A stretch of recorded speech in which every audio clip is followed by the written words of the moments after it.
All right. Good afternoon, colleagues.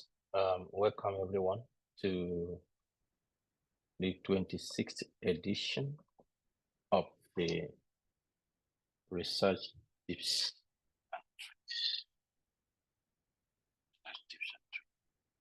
All right. So today we are looking at ignorance, and I believe this is a topic that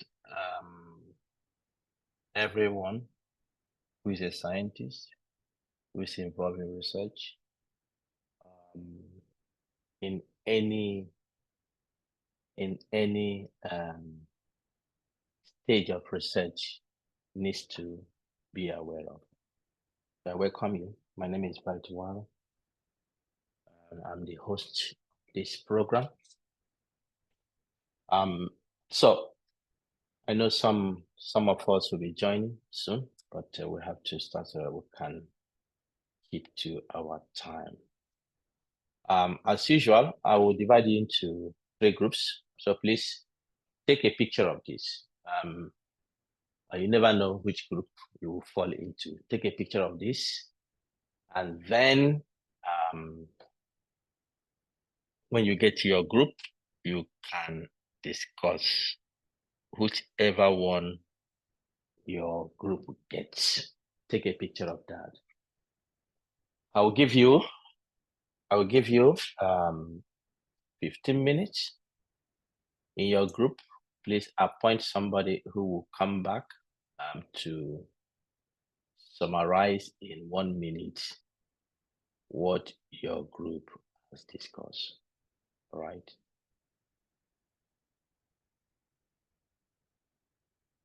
So 3 groups, and I will assign you automatically.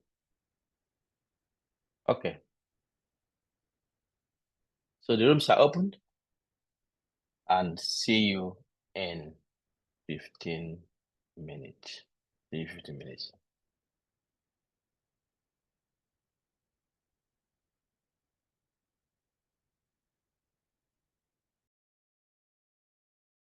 All right. Welcome everyone. I guess everyone is here now. Yeah, great. Okay, so let's see if you're representing any group, just raise your hand. Let's see group 1. So please, in 1 minute, just give us a summary of what you discussed regarding your own question. Who is representing group 1?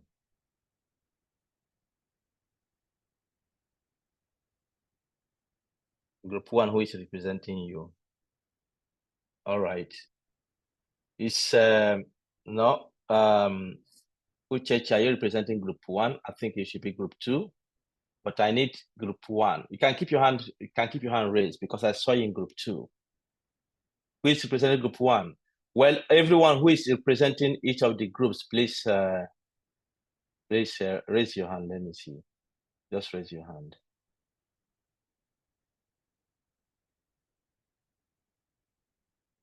This is Friday. Maybe people think that it was a difficult question, but it wasn't a difficult question. It's not even an exam. It's just to give you opinion. You are not graded, so don't be afraid. Who is okay? I see somebody saying he's represented. Okay, let me give you permission. Afolake Olambi Woninu. Please, I will give you permission to unmute yourself. So in 1 minute, tell us what you have discussed in your group. So you can unmute yourself now and speak, please. Yes, thank you very much. I'm representing group 1, and the question is, does ignorance drive research? And we all agree that yes, ignorance always drives research, because as a researcher, we start by recognizing what we don't know or what we don't understand. And that ignorance of what we don't know is what will spark up the curiosity.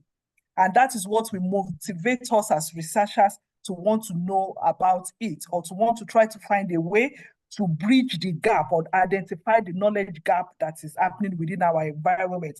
And an example was given in terms of just seeing women or people around in a community with swollen neck, And, because of that, we want to know what really causes it, and that would now make the researcher to get to know more about it.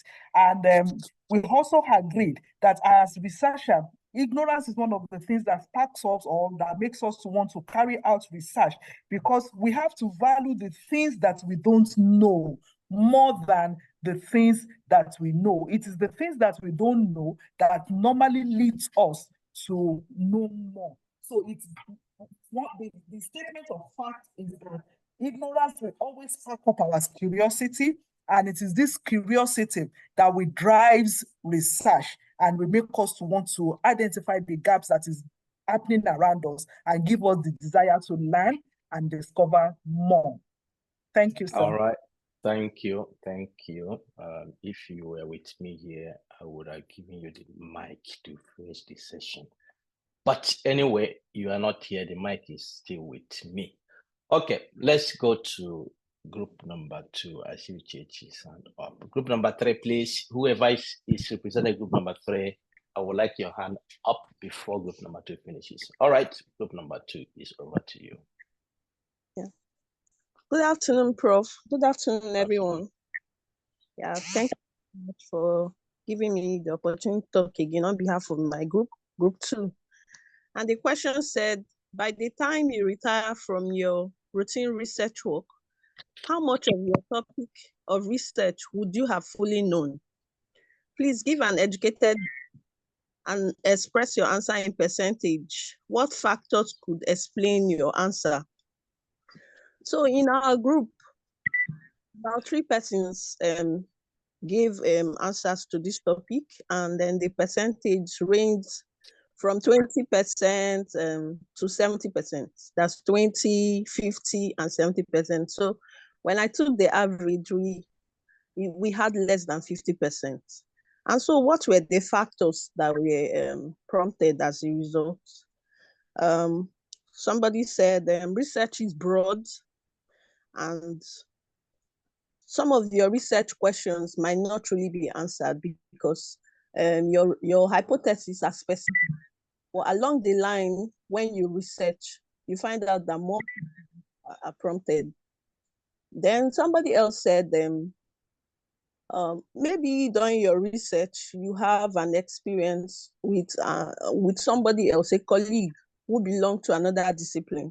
You find that they work, probably you shared your research work with that person. You find out that more questions are being prompted by from the perspective of somebody from another discipline. So that makes your research not to be conclusive as well. Then another person said, in our client here in Africa, you might have research questions, and at the end of the day, you don't really have the state-of-the-art equipment to, delve into your research. And as a result, at the end of the day, you don't get all the answers you need. And then at the end of our studies, we write in our publications that we're recommending so for further studies. So overall, what we agreed in our group is that research cannot be conclusive, cannot get all the answers you want, but we'll keep working. Thank you very much. All right, thank you. Group number 2. Group number 2. So by the time you retire, you would know less than 50% of what you should know. That is not a lot. That is not a lot. Anyway, that is why we're here today. Group number 3, nobody is raising their hand. Perhaps that is a shy group, or they didn't discuss at all. Group number 3 did not discuss at all. Okay, no problem. We have to still do what we need to do. I see conflicting hands now from 2 groups. I have Halataha. Halataha is here. Halataha. Please unmute yourself. Now we'll give you 45 seconds because you have taken part of our time. Hello, Prof. Hello, Professor. Good afternoon. Actually, yes, group number 3. Actually, we did not discuss because we did not have this screen that to know what is the task or the specific question that we should discuss. The screen, we did not see the screen. It wasn't showing for us, so we did not discuss. We were waiting, and I asked, but just, although we did not discuss, but I can tell that from individual perspective, questions are more relevant than answers.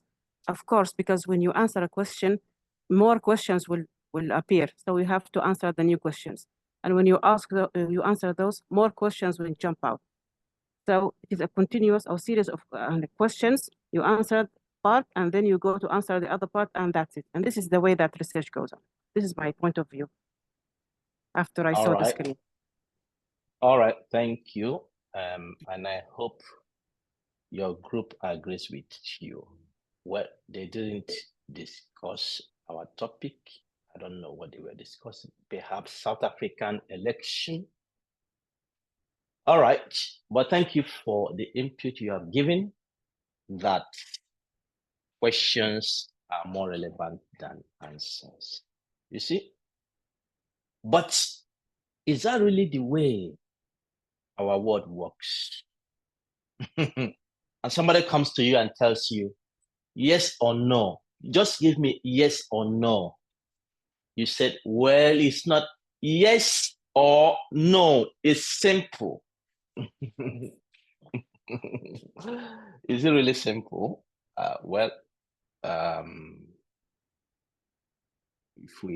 If we think it's simple, it's not always simple. All right, this is what we have. Science as a pursuit and application of knowledge and understanding of the natural world and social world following a systematic methodology based on evidence. That is the Science Council definition of what science is. A systematic pursuit and application of knowledge. That means the day you're born into this world, you come into a laboratory of knowledge, discovery. All right? Discovery. The little child, the little baby you have is learning. He looks into your face, and from that, he's learning your instincts. When you're sad, when you're happy, that is becoming his laboratory. And then he begins to move on.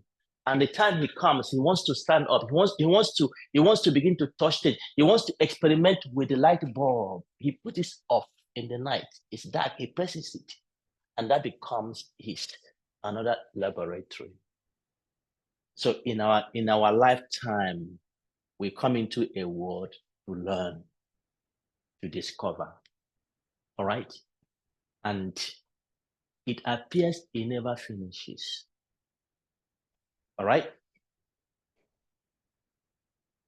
Even as, for instance, as I came here, I remember when I left my home country and I landed in a country that is far north, in Oslo to be specific. It was on August morning.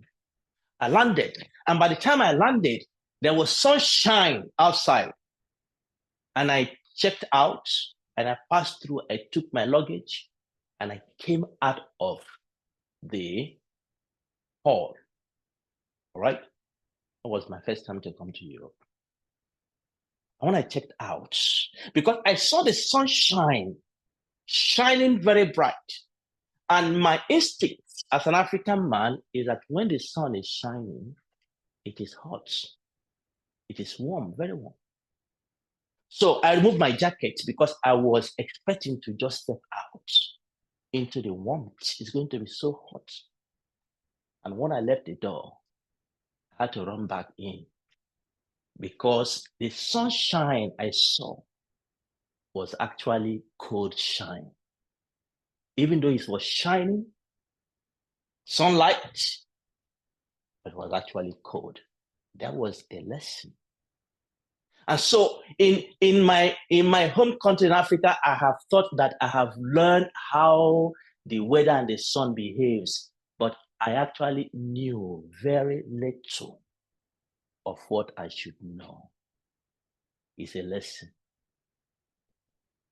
That is what we do in the world. But as scientists, we take what we call systematic approach to probe, to understand, to generate evidence, to guide us, to know whether what we have is the way they work out, and why do they work out the way they work out. What I've just said is not easy. To know whether what we know work out, and why did they work out, how they work out. All right? If you have listened to some Nobel laureates, who have been crowned Nobel laureates, I listened to one guy from Norway. I think his was in 2018 or 17, and he was describing what he has been doing for the past 40 years before he got his Nobel laureate. He said he has been in the same lab with a small window. That is where he has remained. Continuous investigation. Not so easy. So as scientists, we take that approach to investigate. And that is what we do. We make observation. We ask the questions. We raise a hypothesis of how we think the things should work. We do the experiment, and so on and so forth. And that is what we do. But in the end, you see, here is the result versus this one. And what am I trying to do here? What is the product of our research? What is the product? You set up to do a research. What is the product of that research? An answer. That is what we want to get. But today, we're talking about ignorance. To tell you that scientists are the most ignorant people in the world. But it should be proudly so. Because this one is not actually the way it works. This is our expectation. You ask questions, there's a black box of activities you do, and then you come out, find answer. And some of us are discouraged with the answers that come out of our research. We're so discouraged. We're not happy with it because we have set our mind towards a direction. And what comes out is against our expectations, and we get discouraged. But in reality, let me use my laser pointer. In reality, this is what we do. It's connected. We end up from where we started, and we'll continue again. We come again, we end up, we continue again, we continue again. I have a friend of mine who calls me, and when he calls me, we laugh because he asked me the first question, "Oh, Bright, have you finished your research?" I said, "Nope." "Goodness me, when are you finishing it?" "I don't know." That must be a very hard research. Well, is it because it's hard that you have not finished? No, it's not because it's hard. But this is what we do. All right? So what is ignorance? A state of being ignorant, destitute of knowledge, showing lack of knowledge or intelligence. That is the Merriam-Webster's dictionary. All right? And there are types of ignorance: factual ignorance, absence of knowledge, object ignorance, unacquaintance with some object, technical ignorance, absence of knowledge of how to do something. This is the layman understanding of ignorance. This is the general definition. All right? I remember some time ago, the English word can confuse you. When you are not an English person, the English word can confuse you. I remember when I was studying, and we had group work I was studying in Finland at the time, So I had these Finnish girls in my group, and we had a very lengthy argument because of words. And so somebody was describing, there was a scenario we were describing. I can't capture everything now, but I still remember that argument. And the argument was, when you're giving medication to patients and they ignore to take the medication. And so the person who was writing wrote ignorant of medication. I said, no, that is not the same thing. Ignore is not the same thing as ignorant. Is it the same thing? No. Ignore means somebody did not take something serious or left it undone. But ignorance is something else. And they said, no, no. And we had a long discussion. Why? Because ignorance starts with I-G-N-O-R. The only place they deviate is that ignore ends with E. Ignorance continues to A-N-T. And she thought they mean the same. Anyway, that is by the way. So language became a hindrance to our discussion. Now, scientific ignorance, what I've described before, is the general ignorance. You go out there and the general ignorance, if you tell somebody you are an ignorant person, the person may be angry. And depending on the type of food he ate in the morning, you may be in trouble. So once you want to declare somebody to be ignorant, you need to be super powerfully filled, because you never knew who you're talking to. But in science, we actually celebrate it. The paradox.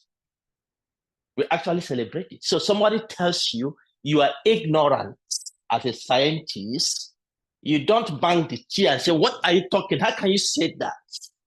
Do you know who you are talking? Do you know how many papers I've published? Do you know when I started my research? Nope. That is a good compliment. It's like it's a pat on the back. Go on. There are things you have to do more. Well, scientific ignorance, condition of knowledge, absence of fact, absence of understanding, absence of insight, absence of clarity, or lack of data, existence of insufficient data, existence of data that is incoherent and does not allow us to reach conclusion. These are shades of ignorance that manifest. I'm not sure how many of you can just give a thumbs up if you have been in any of these. If you have been in any of these situations, let me just have your thumbs up there. Let me see your indication that you have been in any of these situations as you are doing your research. Is there anyone? Yeah, I can see only two people. Only two people. Okay. All right. Every other person has not been here. But perhaps you have not been so long in it. So we call this knowledgeable ignorance, perceptive ignorance, insightful ignorance. Can you see that?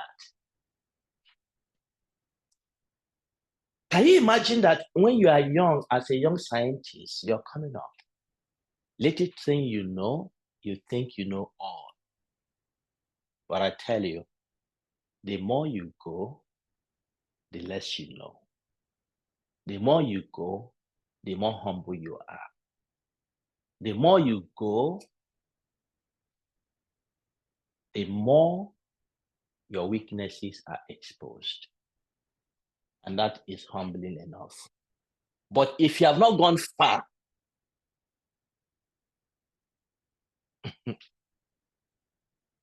and those around you have gone far, when you're doing what you're doing, in their mind, they say, well, look at it. He doesn't even know what he's talking about. You become circumspect when you have gone far. To know that you do not know is the best. To think you know when you do not know is a disease. Recognizing this disease as a disease is to be free of it. This is powerful. This is so powerful. But I don't know how many of us get to this point. All right? So scientific ignorance is not an individual lack of knowledge, but a communal gap in knowledge. What we don't know. It leads us to frame better questions. The first step to getting better answers. Is also powerful. And this is so important. This is so important.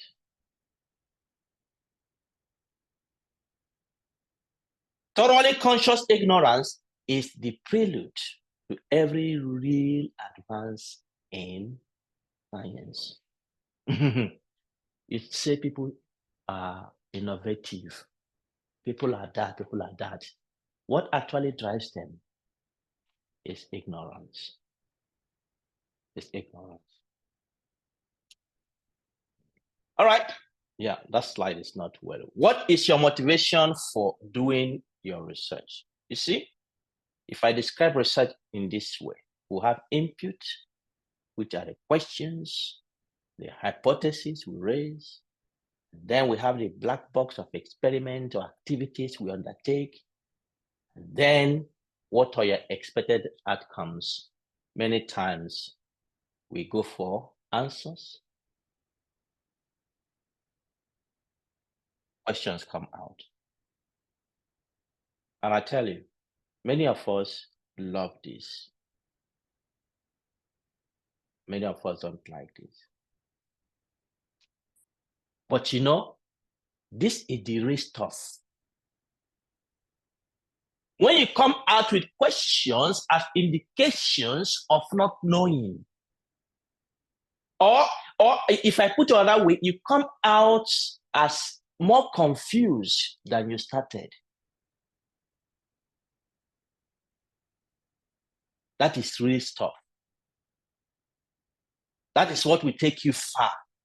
Because you finish your PhD and they ask you, what are you going to do next? Well, I don't know. I finished what I'm supposed to do, man. I don't know. But you finish your PhD and they ask you, what are you going to do next? Well, as I finish my PhD, I have many other questions. That is the real stuff. That is what will take you further than you are. You finish your postdoc and the announcing position, tenure track position, what are you going to do? You lay down questions that you have derived from what you have done before. That is the real stuff. But you know, many times we are chasing answers. And this can prohibit exploration. The why, the how, the when questions, we sniff them and we don't go far. What is it that you aim for when you start your research? What is the expected product of your research? At what time or stage do you judge that you have arrived at the answers that will resolve every ignorance? What happens if another study refutes your answers in future? Questions are more relevant than answers.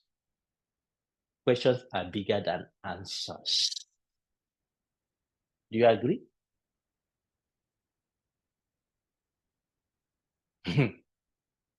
You see, many people are very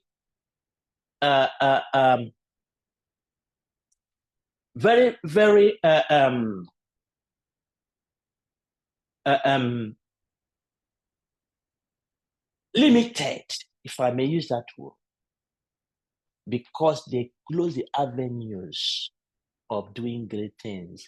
I started by telling you, when you are born, what you begin to do.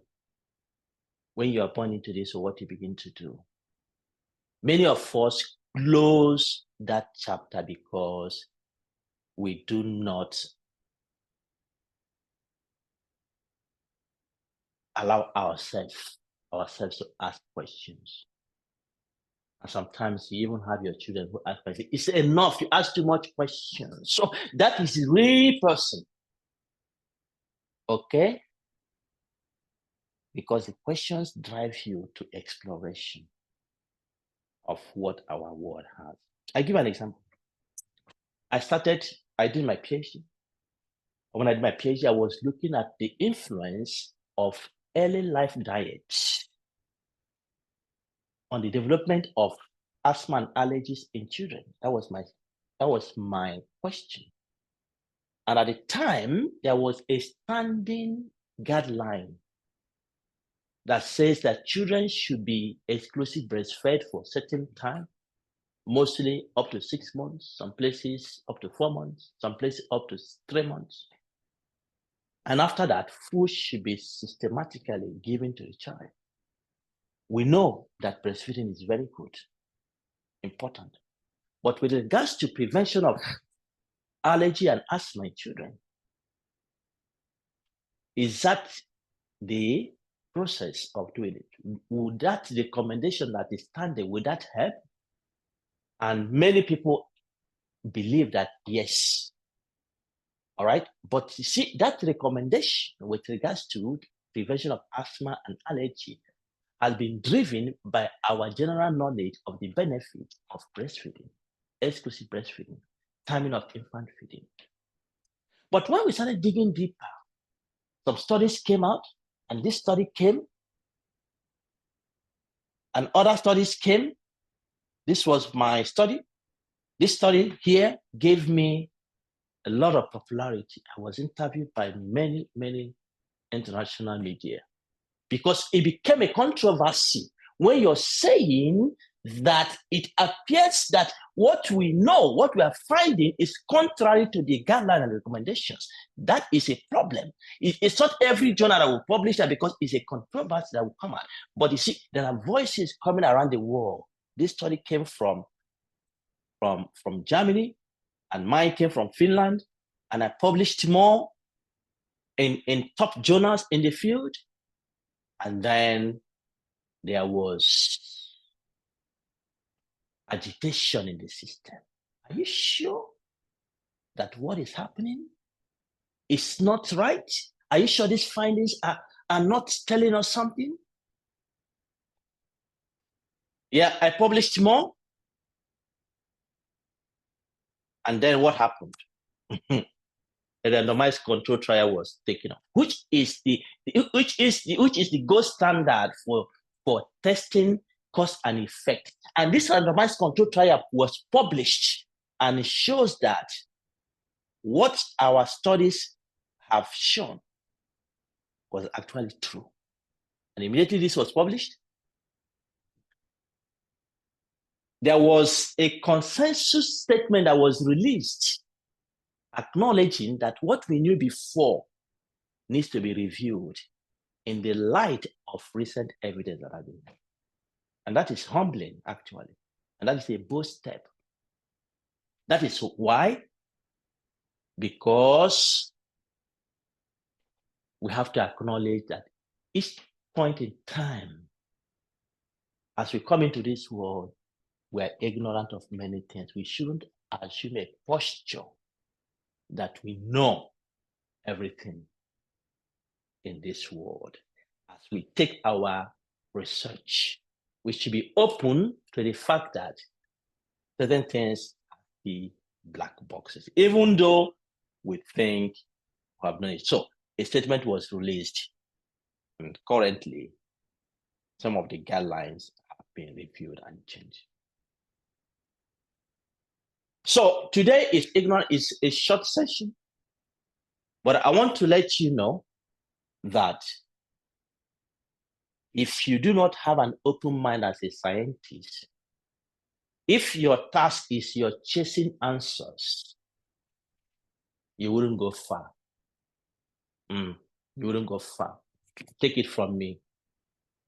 Take it from me. And that is why practically you hear grant application call, you don't know what to apply. You keep submitting the same application always. And perhaps you keep failing. But because you know that you're chasing questions and not answers, they bring a grant application in this area, you have questions you're asking on that area. They bring from the other area, you have questions you're asking. Because as an open mind, there are questions on your mind. Because as our knowledge grows, our ignorance also proportionally grows. This is not a negative. It's not a negative. We should cultivate it. This is actually what changes our world. Because you ask yourself, what? My children, many times they see, oh, and they don't know what I'm doing. They do something, they come, look at it, oh, that's good, but is it the best you can do? What if you look at it from that side and say, okay. What if you have to ask yourself questions deliberately. Is that the best I can be? And many of us have turned ourselves to become copy and paste scientists. We become so lazy and lousy, using only 5% of our brain God has put in this head. And 95% is wasted? No. Ask questions. We need to ask the questions because that is the real stuff. Approach your research with openness. Expect surprises. Don't focus on answers. Questions are more important. Important outputs of our initial questions. Questions and questions. Questions and questions. Let's open our world to them. Socrates, I am the wisest man alive, for I know one thing, and that is that I know nothing. Oh, goodness me, that is powerful. But many of us wouldn't accept this. All right? Many of us wouldn't accept this. If you're approaching your research as knowing. And you see, I have had lots of encounters that have really pinched me to my bones when I see people saying, that is not the way we do it. Goodness me. Who even put the way it is done? Can't we scrutinize how we do it? Can't we scrutinize it? Can't we probe what we do? Can't we be accountable to what we do? And find a way to redo it and make it better. It's possible. All right, that's all I have for you this afternoon. I just want to remind you, the conference Revolutionizing Perspectives, it still falls into the context of what we're talking about today. The theme is a vibrant theme. Revolutionizing Perspectives, Unleashing Innovation in African Research, 26 to 28 November. If you miss this, don't say you were not told. If you missed it, don't say you were not told. All right? We have sent call for abstracts. We need your research. We need what you have done. We need them. The abstracts of last year conference have been published on ASFI Research Journal. This one will also be published. So submit your abstract and watch the deadline. Oral presentation, poster presentations, all are welcome. And then ASFI Research Journal has sent out call for papers. This first issue is important because it is free of charge. And we want to see how we can contribute to scientific communication in Africa. So deadline is June 30th. So please do well to submit in time. And the making sense of data analysis. all right, is open, is still there. Don't miss this opportunity. Don't miss opportunity. The world is dealing with data analysis. If you do not have these skills, then sorry are ye. Yes, Jonah is online. And this is the final call. This is the final call. Please, if you have not filled this questionnaire, Research Misconduct in Africa, please help us to do it. Do it today. Do it this weekend. Do it this weekend. We are closing it next week. Please help us to share to your colleagues. This is important. Let's make the African voice known. Let's make the African voice known. And our next edition of this Science Seminar Series comes up 30th of June. So please join us, Making Innovation Research Work the funding aspect. And we'll have a prolific speaker who will come to tell us about this. Yeah, the next tips and tricks will be coming up 28th of June on failure, the never-ending learning curve. I salute you, colleagues, and I wish you a wonderful weekend. All right, thank you for joining, and see you again next month. You have opportunity to unmute yourself if you want your voice to be heard. Now you can do that. Okay, thank you, Professor Bright. Thank you. Thank you, Professor. Thank you very much. So much, Doctor. Thank you, Prof. Thank you. Thank you so much. Thank you, Prof. Thank you, Prof. Thank you. Thank you, Tarek. Thank you very much, Prof. Prof. A wonderful weekend. I just want to thank the ASFI for its solidarity with the Sudanese scientists and giving some access to courses and membership. That was very kind and heart-cooling, actually. There's so much ASFI for beautiful lectures and workshops, and we're waiting for more. Thank you. Thank you, everyone. Have a wonderful weekend. Thank you so much. Thank you. We appreciate it. Bye.